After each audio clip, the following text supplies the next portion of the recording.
شہریوں کو ریلیف فراہم کرنے کے لیے ٹاؤن اور یوسی چیئرمین کے ساتھ مل کر کام کریں. مسائل کے فوری حل کے لیے مشینری، رکشہ اور سینیٹری ورکرز کی تعداد مکمل کر کے اگلے ہفتے میں رپورٹ پیش کرنے کی ہدایات. کوئی غفلت برداشت نہیں کی جائے گی. نجی کمپنی کو ہدایت: کچرا اٹھانے والی ہر گاڑی میں ٹریکر سسٹم ہونا لازمی ہے. Karachi managing director Sindh salt waste management board Imtiaz Ali شاہ نے اجلاس کی صدارت کرتے ہوئے کہا کہ شہریوں کو ترجیحی بنیاد پر ریلیف فراہم کریں.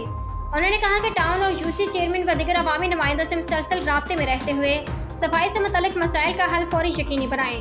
اجلاس میں انشورنس کونسل ڈیسک کے چیئرمین عنایت مربت، وائس چیئرمین شکیل آسی، ضلع جنوبی کے ڈپٹی ڈائریکٹر ارشد وارث، متعلقہ افسران اور نجی کمپنی کے عہدیداران نے شرکت کی. ایم ڈی سالٹ ویسٹ نے کہا کہ علاقوں سے کچرا اٹھانے والے خراب منی ٹیپر کی مرمت فوری یقینی بنائی جائے تاکہ علاقوں سے کچرا اٹھانے کا کام متاثر نہ ہو، اور مشینری، منی ٹیپر، ڈسٹ بن اور سینیٹری ورکرز کی تعداد کو فوراً مکمل کریں. عمدہ میں پکائیں اور جی بھر کے کھائیں.